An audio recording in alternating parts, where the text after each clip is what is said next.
this episode we'll discuss the elite club's obsession with elite managers, possibly to their detriment as well. I'm joined by Conor Kelly. Hello. And so... The general point I wanted to make with this was the current obsession that on the very, very, like the super clubs, I'm talking your Bayern Munich's, Real Madrid's... plurals of all of these. Your Manchester United's, all these Manchester City's, What's mostly your Mark English Lawrence? clubs, to be honest. Yeah, well, you've got PSG. They're obviously obsessed with managerial standing and stuff like that. Barca, Real Madrid, Bayern Munich to an extent, and then the rest of them are English. So, the point I'm trying to make is that most of these clubs seem to think that there's only one style of manager that or profile of manager that fits their club. So, for instance, the news that Pep Guardiola is on the market now, and everyone will want Pep Guardiola. Feeding frenzy. Yeah, but like, if for instance Manchester United or Manchester City don't get Guardiola, their next step will then be to go for somebody, probably Jose Mourinho, and probably United will be going for Jose Mourinho, a man with completely different footballing principles, philosophies, ideals in the game, just because he's a massive name and he's got a CV, rather than looking for a manager that fits the profile of the club and fits the general direction they want to go in. I think United are particularly guilty of this at the moment because they have a man at the moment who's very very stringent in his ideology in Louis van Gaal. One way to put it. Yeah, one way to put it. Yeah. But if Louis van Gaal leaves and they put Jose Mourinho in charge, like two men of completely different footballing principles despite their close relationship. Yeah. And what does that achieve? You've just basically wasted 3 years with a manager. United in particular, like the other league clubs are still winning things in the last 2 seasons, but they're obviously not.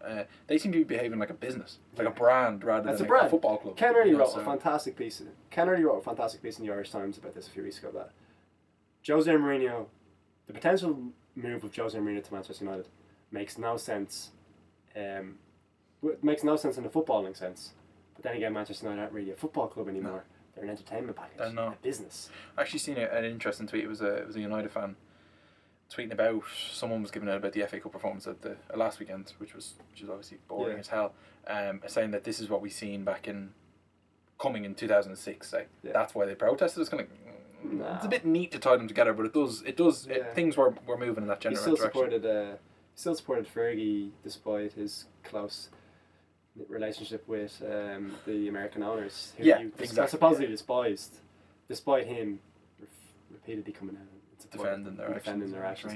But yeah, this is not just to bash United, but United seem to be the prime culprits of this because they do it with players as well. It seems the only players linked to Manchester United are superstars, i.e. Cristiano Ronaldo, Gareth Bale, Neymar, and it appears as if certain Mr. Ed Woodward, Felipe Anderson as well, that too.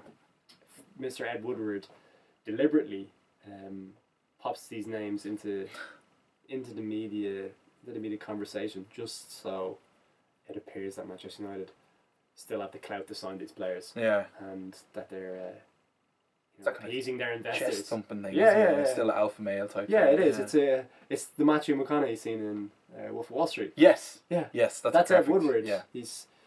Except Ed Woodward's probably Ed Woodward needs to do that in the morning to justify his actions, justify his day ahead, pump himself up, make himself believe they can sign the players.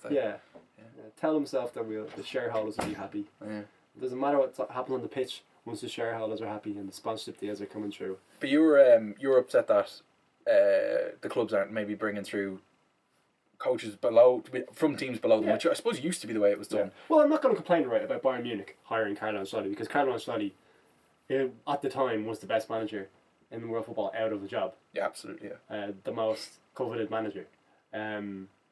But they could have gone for someone like Roger Smith, Bayer Leverkusen, a man who is definitely close to Pep Guardiola in terms of the way he wants his teams to press. Yeah.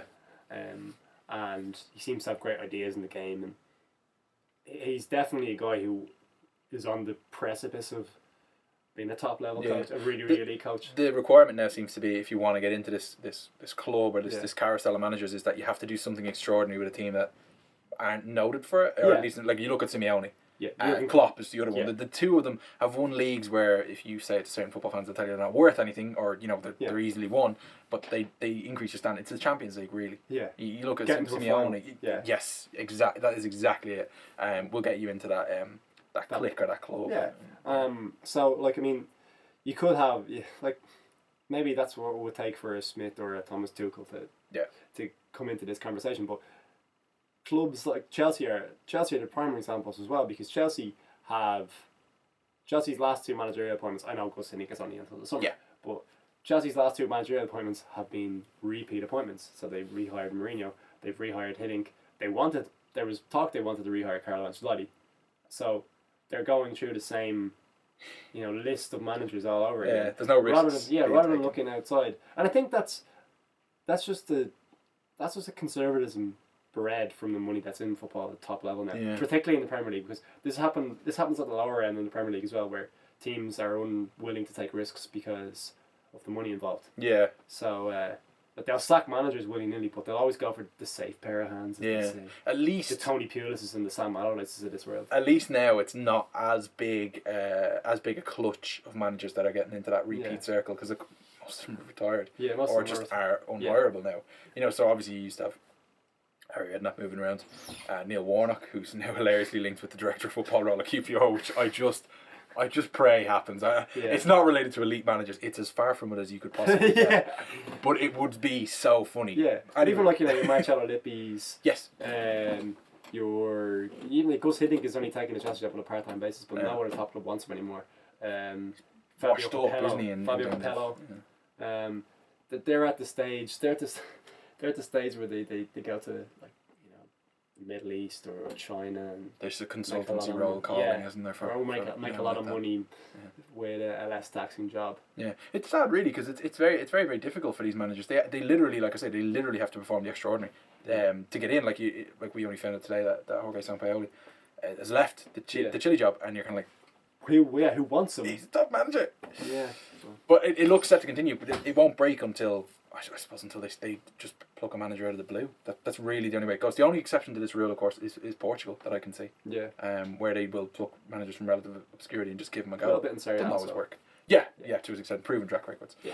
Okay, so that's a wrap. We are running out of battery and or memory. Leave your comments below on what you think about these elite managers moving around the same clubs, etc. Subscribe to Final Third TV. Follow us on Twitter at @the final_third. And thanks for watching.